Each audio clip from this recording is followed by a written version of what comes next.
성경에 보면 복선이 등장합니다. 여러분, 복선이라는 게 있죠. 복선이 뭐죠? 복선은 엎드릴 복자에 줄선. 그래서 엎드려서 줄을 쳐놓는다. 그러니까 언젠가 이걸 당기겠다는 말이에요. 뭔가 설치해 놓는 거죠.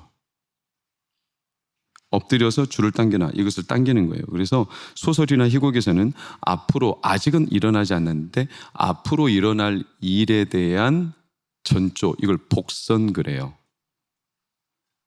그 정확한 내용은 아직은 모르지만 어떤 내용을 통해 앞으로 일어난 일을 미리 예지하는 거죠. 복선의 목적은 미리 준비하라는 거예요. 아, 그래서 그 내용이 있었구나. 그러니까 악인들에겐 발뺌을 못하게 하는 거고, 하나님은 그 일을 통해 하나님의 의지를 드러내시는 거예요. 여러분, 우리는 다 그런 복선들을 뉘앙스로 제스처를 알아요. 여러분들은 아시죠? 이제 저랑 제가 대단한 사람은 아니지만 저하고의 어떤 호흡이 굉장히 이제 오랫동안 맞으면서 제가 억양에 따라, 제가 뉘앙스에 따라, 아, 목사님이 이제 웃기려는구나, 그런 느낌이 있죠. 아, 목사님이 이제는 좀 나한테 아멘을 원하시는구나, 그런 뉘앙스 있죠. 그러니까 이게 사람이 참 신기하게 그런 복선과 같은 장치를 보고 듣고 느끼면 미리 일어난 일을 감지하게 되는 거죠. 그러니까 성경의 복선은 하나님의 의지를 담고 있어요. 하나님이 미리 행하실 일들을 제스처를 보여주시는 거예요. 창세기에 보면 아브라함 때 뜬금없는 구절이 등장합니다. 아모리 족속의 죄악이 아직 땅에 가득하지 않았다, 이런 표현이 등장해요. 나중에 한번 찾아보세요. 아브라함 기사에서 뜬금없이 가나안의 아모리 족속의 죄악이 가득 차지 않았다, 이 말이 등장하는 것은 앞으로 가나안 족속의 멸망을 암시하는 장면이에요. 에서가 아비의 근심이 되었더라 라는 내용도 에서의 앞날에 대해서 성경이 지금 복선을 깔아놓는 거예요. 사울이 그때로부터 다윗을 주목하였더라. 이것도 앞으로 사울의 행보를 성경이 미리 쫙 깔아놓죠. 요셉이 채색 옷을 입었더라. 그 채색 옷이 앞으로 요셉의 인생에 어떤 의미일지를 성경은 단순히 그냥 채색 옷이 아니라 이 채색 옷으로 인해서 요셉이 당할 일들을 이미 보여주고 있는 거예요. 유다가 돈꾀를 맡았더라. 그러니까 유다가 돈꾀를 맡은 자, 회개하는 자라는 의미라기보다는 그가 굉장히 계산과 능수능란하여 자기 앞가림, 나쁜 쪽으로, 이해타산, 이런데 아주 쉽게 그의 마음을 쏟는 사람으로 이미 성경에서 딱 그의 정체성을 규정하죠. 그러니까 복선은 하나님의 의지이면서 동시에 우리에 대한 준비예요. 여러분, 오늘 37절은 복선과 비슷해요. 그때 여호와께서 비로소 아람 왕 르신과 르말라의 아들 베가를 보내어 유다를 치게 하셨더라. 이게 왜 복선이냐면, 여러분, 아람의 르신과 르말랴, 그러니까 북이스라엘의 왕 베가가 유다를 공격하던 때는 정확한 시점이 열왕기하 2장 5절을 보면 그때의, 열왕기하 2장 16장 5절을 보면 이때의 르신 베가, 그러니까 요담 왕 때 이 내용을 적어놓고 실제로 아하스 왕 때 일어난 걸로 성경은 기록하고 있어요. 그러니까 요담의 아들 아하스 때 이 사건이 일어났는데 요담 때, 요담의 행적 말미에 이걸 기록해 놓은 거죠. 그리고 이해가 되십니까? 그러니까 아버지 요담 때 아람 왕 르신과 르말라의 아들 베가가 공격했다, 이 내용을 던져놓고 열왕기하 16장 5절에서는 그의 아들 아하스 때 실제 공격이 일어났다, 이렇게. 여러분, 그래서 16장 1절, 이 연대가 복잡한데 그냥 참고로 볼게요. 16장 1절을 보면 베가 17년 때 요담의 아들 아하스가 20세. 그러니까 베가는 북쪽 나라 왕이고 요담은 남쪽 나라 왕이죠. 그래서 베가 17년 때 요담의 아들 아하스가 20세. 자, 이걸 기억해 놓고 열왕기하 15장 27절을 보면 베가가 20년 때 결국 르말랴 아들 베가가 20년간 다스렸다. 자, 다시 16장 1절, 저도 좀 헷갈리는데 베가가 17년 때 아하스가 왕이 됐다. 그래서 아하스 때 베가가 이스라엘을 쳤다. 이때가 베가가 몇 살이라고요? 베가가 17년이라고, 몇 살이 아니라 17년 때라고요. 그런데 15장 27절을 보면 베가 20년간 다스렸으니까 몇 년 차이가 나는 거예요? 3년 차이가 나는 거죠. 그러니까 베가가 얼마 남지 않은 통치 기간에 남쪽을 쳤다는 뜻이에요.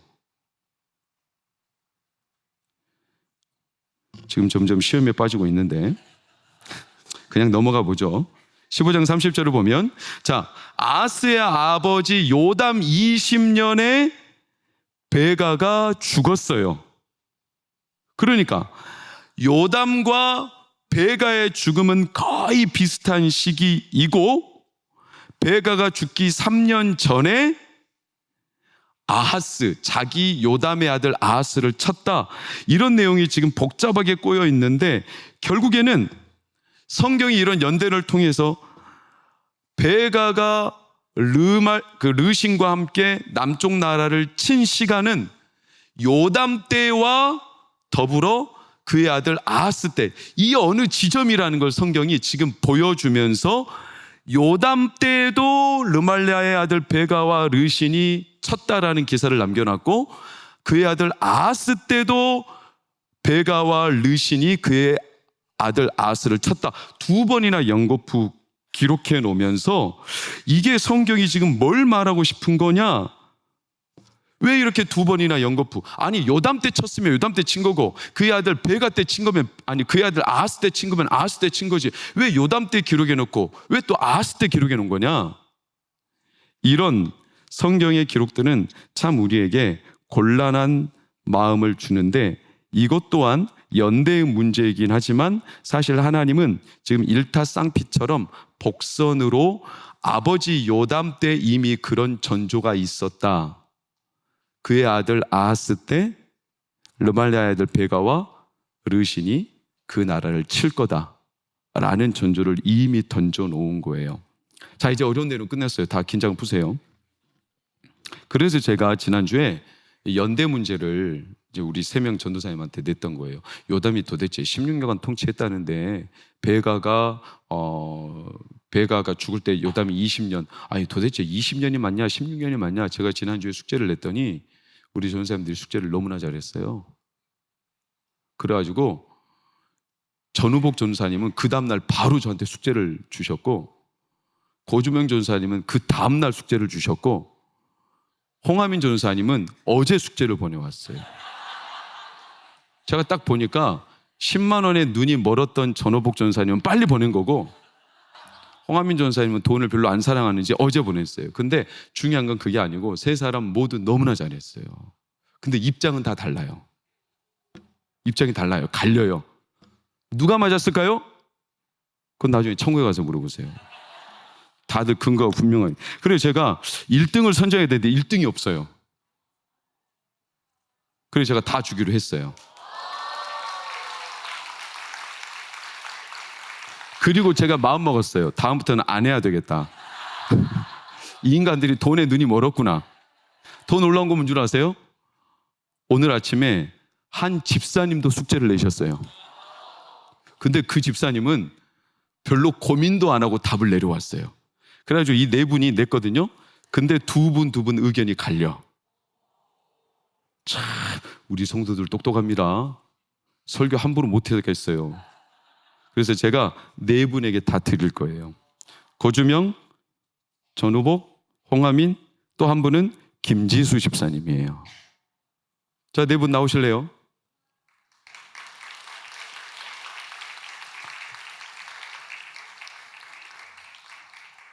두 명만 나왔으니까 전달해 주세요. 네, 감사합니다. 박수로 우리 이분들 축하합니다. 왜 제가 이 연대 문제를 의도적으로 계속 말씀드리냐면, 연대가 복잡하지만 하나님은 연대의 이 복잡한 스토리를 통해서 하나님이 어느 때 요담에게 말한 것 같고 아하스 때 말한 것 같고 이렇게 복잡하게 꼬이는 스토리를 통해서 하나님이 의도하시는 것은 뭐냐면, 앞에 아버지에게 말씀하는 것 같으나 아들에게 말씀하시는 거고, 그 아들 때 일어난 일이지만 아버지 때 이미 알고 있었다는 거예요. 여러분, 사실은 요담 때부터 이미 전조가 있었어요. 그래서 그럼 요담 때 르말리아의 아들 베가와 아람 왕의 르신이 남쪽 유다를 공격했다. 오늘 본문의 기사가 왜 등장했냐? 그의 아들 아하스 때 침략했다고 말하면서, 이게 이제 이번 주일날 설교인데 왜 요담 때 기록해 놨냐? 이것도 보니까 딱 한 사람은 비슷한 의견을 개진해서, 그게 누구님? 홍하민 전사님이에요. 요담하고 아하스가 섭정했을 거다. 맞죠? 저 사람은 요담과 아하스가 섭정했을 거라는 의견을 저한테 제시해줘서 그런 의미가 분명히 있다라는 생각을 해요. 그러나 중요한 건 아버지 때 일어난 사건으로 하나님이 던지신 듯 하지만 그 진짜 실체는 아들 아하스 때 성경은 강력하게 말하고 싶은 거예요. 그 복선이 있죠.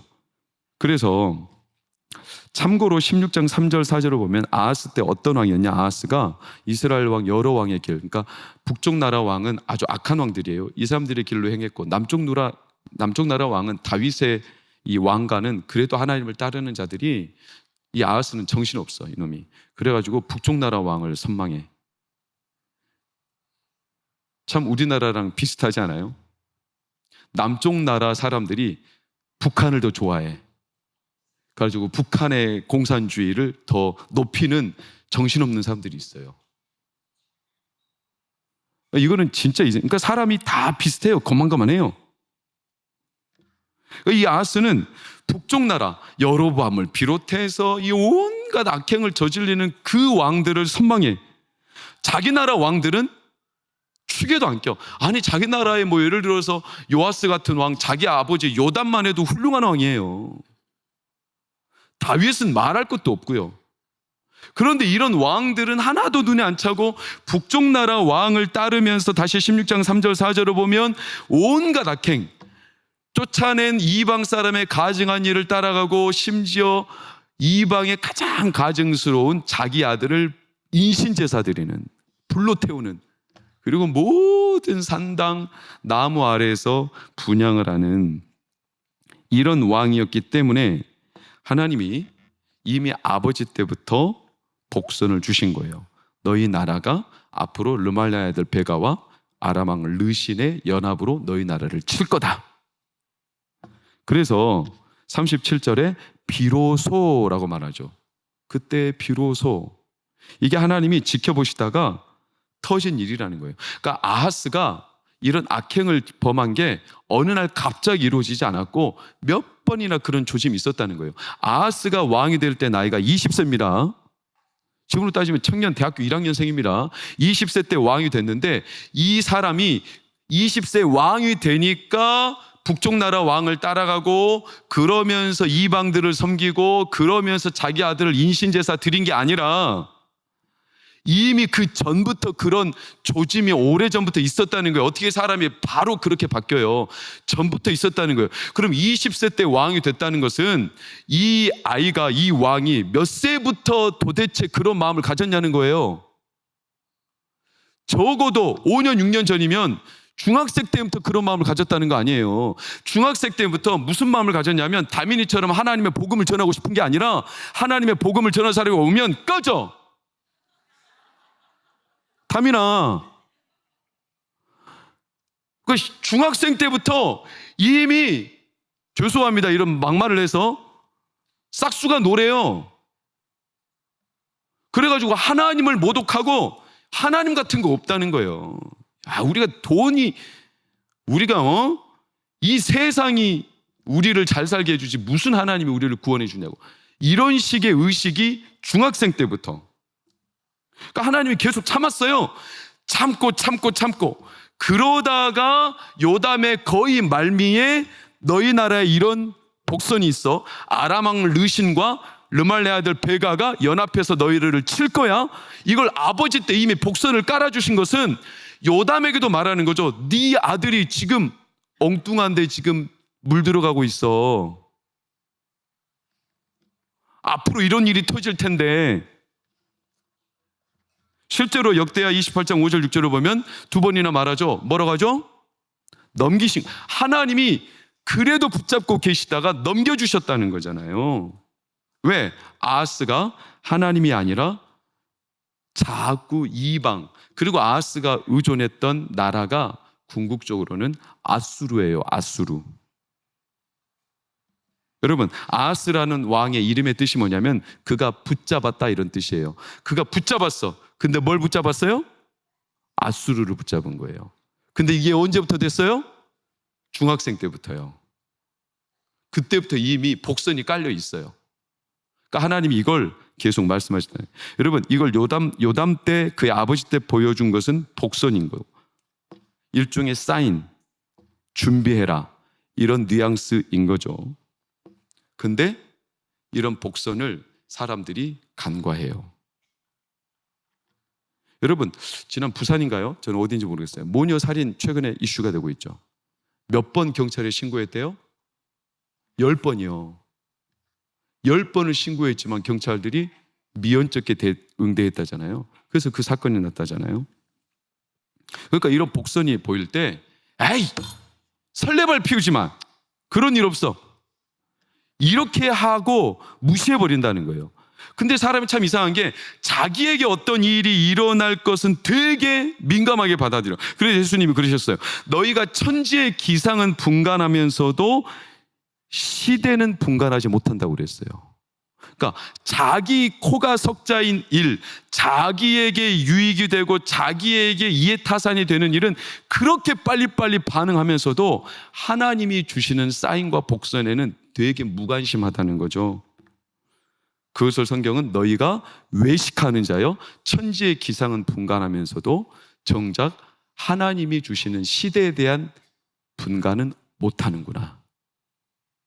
관심사가 없다는 거예요. 여러분, 잔소리지만 좀 들으세요. 차별금지법이 그런 거잖아요. 대다수라 하면 우리나라 교회가 뭐 우리 교단 한 6만여 개 된다고 그러던가요? 근데 차별금지법을 반대하는 교회가 몇 개나 되겠어요? 여러분, 몇 개나 되겠어요? 그래도 6만 개 중에 한 2만 개는 되지 않겠어요? 이렇게 말하시죠. 10개 중에 1개를 찾아보기가 쉽지 않습니다. 그러면 반대를 안 하냐? 반대하죠. 그러나 반대를 표명하지 않아요. 말하지 않아요. 왜? 부담스러운 거예요. 그리고 이렇게 말해요. 에이, 설마 차별금지법이 통과된다고 진짜 뭐 교회 다니는 사람들을 동성애 죄라고 말했다고 잡아가겠어? 벌금 물게 그런 일이 일어나겠어? 설레발 피우지 마. 이렇게 말하는 목사님들, 성도님들이 대다수예요. 아니, 그런 일이 일어나지도 않아. 하나님은 지금 계속 뭔가를 우리한테 암시해 주시는데 우리는 당장 우리의 일이 아니면, 우리 코앞에, 우리 발등 앞에 일이 아니면 그냥 무시해버리고 관심이 없어요. 여러분, 지금 조인철이라는 의원이 정보통신 관련된 법안을 이미 발의했어요. 그게 정보통신, 여러분들 카카오톡, 여러분 SNS, 여러분의 문자 이런 거에서 성적인 지향, 그러니까 동성애가 뭐 죄다, 동성애는 반대해야 된다, 이런 문구, 카톡 프로필이 동성애는 죄입니다, 이런 문구가 뜬 사람은 이제는 다 고발 처리되는 거예요. 이게 지금 발의가 됐어요. 어제. 그러면 그분들이 이 법을 발의한다고 계속 말했냐? 안 그랬어요. 대선 전까지는 발의 안 한다고 했어요. 근데 대선 끝나니까 발의해버린 거예요. 그 세상이 사실은 동화되어 가는 거예요. 우리는 이런 세상에서 계속 내 자녀가 우리 중학생과 같은, 아하스가 중학생 때부터 아수르를 점점 닮아간다고 그랬죠. 좋아한다고. 점점 동화되어 가요. 놀랍게도. 그래서 하나님이 싫어져. 하나님에 대한 믿음이 뚜렷하지 않아. 복선, 그때에 르말리아의 아들 베가 아람 왕 르신이 이스라엘을 남유다를 공격하였더라. 그러니까 아하스가 이 아수르를 붙잡고서 하나님이 아닌 아수르에 동화되어 가는 과정을 하나님이 지금 계속 보이신 것을 오늘 성경이 보여주는 거죠. 여러분, 저는 오늘 간단 명료하게 우리가 오늘 좀 기도해야 될 분명한 한 가지 제목이 뭐냐면 우리 자녀들을 좀 붙잡고 빡세게 기도해야 되겠습니다. 아까 우리 다민이가 간증했듯이 우리의 자녀들이 살 세상은 호락호락하지 않습니다. 어렵습니다. 그리고 아주 많이 동화될 겁니다. 실제로 교회 다녀도 예수님을 믿어 천국 간다라는 믿음의 뚜렷한 고백이 거의 없습니다. 거의 없어요. 이게 참 너무나 애석하니 내 자녀가 버젓이 교회를 다니고 있는데 천국 간다라는 생각조차도 별로 하지 않고 천국을 어떻게 가냐라고 물었을 때 예수님 믿어 천국 갑니다 라고 말할 수 있는 사람이 많이 없다는 사실은 굉장히 파격적인 일이죠. 그러면 그들이 왜 그런 말을, 그런 생각을, 그런 믿음이 없을까? 여러분, 그게 우리가 안 가르쳐서 이기도 할 테지만 더 중요한 것은 동화되어 가는 겁니다. 아하스가 하나님을 붙잡지 않고 아수르를 붙잡고 북이스라엘의 왕을 더 좋아하여 따라가고 그러면서 하나님이 계속 사인을 줘도 아하스 왕이 하나님이 아닌 엉뚱한데 계속 그 삶에 뿌리를 내리는 것처럼 이게 동화되어 가는 거죠. 예전에 제가 한번 드렸던 예화 중에 원숭이 8마리 심리학 실험이 있어요. 원숭이 8마리가요 한 방 안에 있어요. 천장에 바나나가 달려 있어요. 그리고 바나나를 먹으려고 손을 대면 위에 이 스프링클러에서 물이 확 쏟아져요. 그러니까 바나나가 있으니까 원숭이들이 깍깍 하면서 바나나 따먹겠다고 막 한 놈이 빠르게 올라가겠죠. 그래서 손을 대려는 순간 스프링클러가 팍 터지면서 와 비가 쏟아지니까 이놈이 물을 흠뻑 젖고 깜짝 놀라서 바닥으로 내동댕이 쳐져요. 그래서 이놈은 거기에 올라가요? 못 올라가요? 못 올라가요. 호되게 당했어. 근데 모르는 두 번째 원숭이는 야 이때다 하고 지가 올라가. 그래가지고 또 손을 대려는 순간 스프링클러가 또 팍 터져. 그랬더니 비가 우르르 쏟아지면서 온 원숭이들이 비를 맞아가지고 쫄딱 젖어. 두 번째도 깜짝 놀라가지고 그때부터 이제 못 올라가요. 세 번째 원숭이가 또 올라가서 바나나를 손대려는 순간 이게 터지면서 팍 쏟아지니까 또 깜짝 놀라가지고 원숭이들이 쫄딱 젖어서 이때는 깨달아. 아, 바나나에 손만 대려고 하면 물이 터지는구나. 이걸 원숭이들이 깨달아요. 그래가지고 네 번째 원숭이가 올라가려고 하니까 채 올라가기도 전에 아래에 있던 원숭이들이 그놈의 원숭이 목덜미를 붙잡고 올라가지 마 하면서 막 두드려 패버리는 거예요. 까까까 하면서. 이걸 모르니까 다섯 번째 원숭이가 올라가려고 하니까 또 끌어내가지고 네 번째 원숭이는 지가 쳐맞았으니까 더 분해가지고 다섯 번째 원숭이를 끌어내려가지고 막 두드려 패는 거예요. 그때부터 신기한 실험을 합니다. 제일 처음 물 맞았던 원숭이를 빼고 새로운 놈을 놓습니다. 그러면 이 새로운 놈은 비가 온다는 걸 알아요? 몰라요? 몰라요. 그래가지고 바나나다 하고 막 올라가요. 그러면 어떻게 돼요? 나머지 원숭이들이 날 끄집어 내려가지고 막 두드려 패요. 그러면 이놈은 물을 한 번도 맞은 적이 있어요? 없어요? 없어요. 그런데도 뭔가 큰일이 났고 맞았어. 그리고 놀라운 거 그 다음 또 한 놈을 빼고 새로운 원숭이를 넣습니다. 그럼 이 새로운 원숭이는 또 아무 일도 모르니까 원숭이가 바나나를 따르러 가죠. 그러면 그때 또 원숭이들이 끄집어 내리는데 놀라운 건 방금 전 새로 들어온 원숭이는 비를 맞아본 적도 없고 왜 끄집어 내리는지 이유도 모르는데, 근데 그놈도 동화되어서 똑같이 두 번째 새로운 원숭이를 끄집어 내려서 막 두드러 패요. 올라가지 말라는 거예요. 신기한 건 원숭이가 싹 바뀌었어요. 8마리. 그럼 얘네들은 한 번도 비를 맞아본 적이 없어요. 그런데 이미 동화되었어. 그래가지고 한 놈이 올라가면 무조건 끄집어 내려서 다 두드려 패버려. 놀라운 현상. 한 번도 비를 맞아본 적도 없고 바나나에 손대려는 순간 무슨 일이 있었는지 기억도 없고 어떤 정보도 없는 이 원숭이들은 그저 남들이 그랬고 다 그랬고 그러니까 똑같이 끄집어 내려서 두드러 패며 이게 룰이고 이게 원칙이고 이게 우리가 사는 길이라고 스스로가 딱 한계 지어버려요.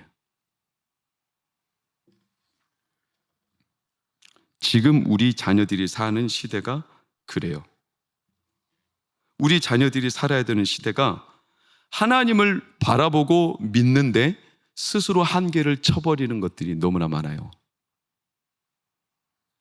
그래서 어떤 문제는 이거는 과학의 영역이기 때문에 손도 못 대게, 아니 성경과 과학이 같아? 이거는 과학이지.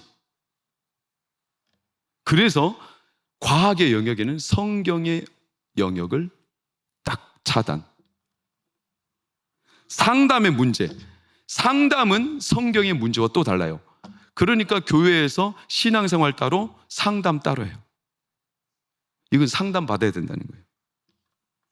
죄의 문제를 사람들은 사회 심리로 해석해서 그 사람이 그렇게 죄를 범하고, 예를 들어서 그 사람이 어떤 사이코패스라든가 그 사람이 굉장히 집착증이 있다든가 이 사람이 아주 의부증이 있다든가 이런 현상을 보이면 사람들은 자꾸 어떻게 분석을 하냐면 그 사람이 어린 시절 상처를 받았거나 왕따를 당했거나 그 사람이 어린 시절 가정 형편이 불우했거나 그 사람이 그런 트라우마에 있기 때문에 그렇다는 거예요. 이게 놀라운 속임수거든요. 여러분, 편집증이든 의부증이든 집착이든 도착이든 또는 그 사람의 어떤 거든 간에 여러분 근본적인 뿌리는요 죄입니다. 죄. 어둠이고 마귀가 우리를 죽이려는 어둠의 뿌리가 있지, 그게 사회적으로 왕따당해서 그게 어떤 가정에서 상처를 받아서 그것은 하나의 현상에 불과하지, 그것 때문에 사람들이 모두가 다 나는 상처받았어, 나는 어릴 때 트라우마가 있어, 그래서 나는 이렇게 살 수밖에 없어, 그래서 나는 내 상처를 죄로 연결하여서 하나님이 해결해 줄 수 없고 나는 그 어린 시절의 트라우마를 제거해야만 해결함 받는. 여러분, 우리 안에 모든 어둠과 모든 불안과 모든 의구심과 모든 두려움과 모든 우리 안에 있는 이 열등감과 성도착적인 또한 집착, 외로움, 괴로움, 예수님께서 해결해 주실 수 있습니다. 왜냐하면 죄가 뿌리기 때문에 그렇죠. 근데 죄로 보지 않아요. 하나님의 영역과 다른 거라는 거예요. 이게 상담이나 여러 심리적인 영역이라는 거죠. 그래서 하나님의 영역이 거기에서 또 차단이 돼요. 돈 문제는 더 이상 신앙과 별개로 나눠버려요. 성도들도 돈은 돈이고 믿음은 믿음이고, 아무리 주의를 하려 해도 돈이 필요한 거고, 아무리 그리스도인이라도 세상에서 돈이 없으면 살기 어려운 거고. 그래서 점점 우리 삶이 축소가 돼요. 하나님의 영역이 축소가 돼요. 하나님이 우리 삶에 통치한다는 이 영역을, 그래서 하나님을 붙잡고 살아야 되는 이 자녀가, 아하스가 하나님이 아닌 자꾸 세상과 동화되어서 아수르를 붙잡고, 그리고 분향을 엉뚱한 데다 하고, 그러면서 대놓고 하나님을 모독하고, 하나님이 복선을 깔아줬는데도 하나님의 복선을 무시하고, 심지어 아하스는 선지자가 와서 너가 하나님이 함께 하신다는 사실을 보여줄 테니 네가 원하는 징조를 말해라. 아하스는 딱 부인해버려요. 나 그런 징조 필요 없어요. 나 하나님 의지하지 않아요. 그게 이사야 7장에 나오는 기사죠. 우리 자녀들이 사는 시대가 이래요. 아하스처럼 하나님 앞에 축소되는 영역이 너무나 많아졌어요.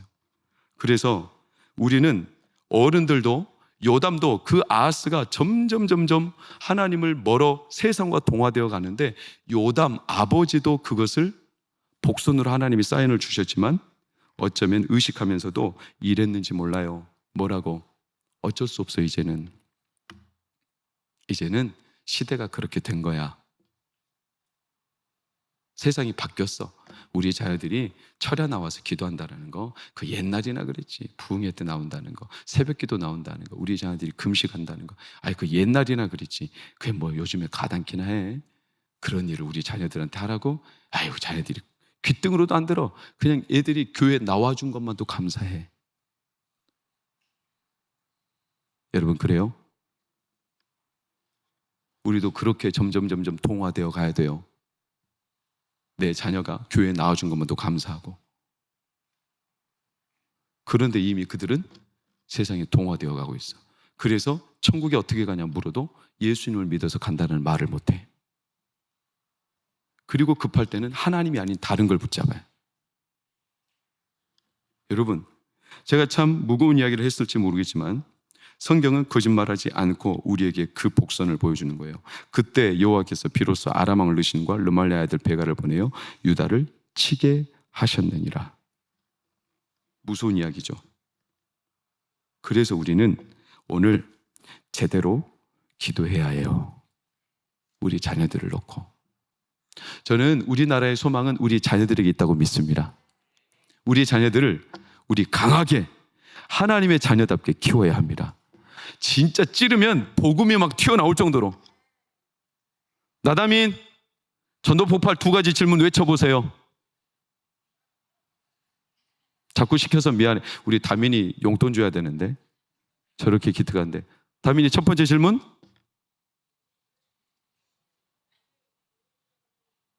너 혼자 웅얼웅얼 거리면 우리가 어떻게 듣냐.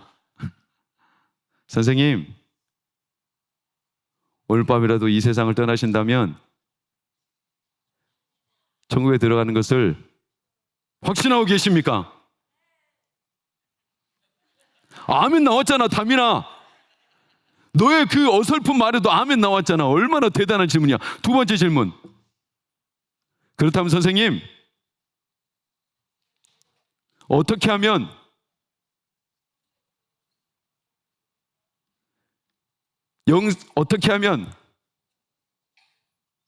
천국에 오만 만지지 말고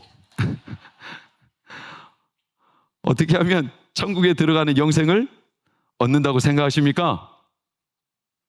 2가지 질문. 우리 자녀들에게 우리는 오늘 이 밤 하나님 붙잡는 연습을, 하나님 붙잡도록 우리가 힘을 실어주시기를 축원합니다.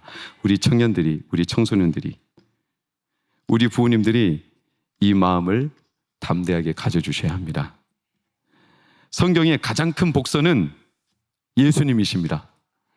아담을 통해 예수님을 예견하셨습니다. 노아를 통해 예수님을 예견하셨습니다. 아브라함 여호와 이레 그 산에서 준비하리라. 하나님이 어린 양처럼 나중에 제물이 될 것을 아브라함을 통해 복선으로 예견하셨습니다. 모세를 통해 이와 같은 선지자 하나님이 예견하셨습니다. 요셉이 은혜 팔려가듯이 예수님이 팔려가는 것처럼 요셉을 통해서도 복선으로 예견하셨습니다. 다윗을 통해서 구약의 수많은 선지자들을 통해서 하나님이 성경의 가장 위대하고 가장 두드러진 복선은 이 땅에 진정한 왕이신 예수님이 오시리라. 오셨다. 그 예수님이 이 땅을 통치하신다. 예수님은 승리하셨다. 예수님이 우리의 소망이시다. 예수님은 모든 원수 권세를 물리치셨다. 예수님을 믿으면 천국에 들어간다. 그러니 세상 붙잡지 말고 사랑하는 동관교회 성도와 우리 청소년, 우리 청년들, 예수님 잘 믿읍시다. 그것만 붙잡으면 살아납니다. 그게 성경이 증언하는 복선이죠. 복선. 우리 중등부, 고등부, 청년부 예수님 잘 믿기를 축복합니다. 다른 거 붙잡지 말고, 그러면 하나님이 이 세상을 이길 수 있도록 힘 주십니다. 우리 다 같이 찬양하고 기도하겠습니다.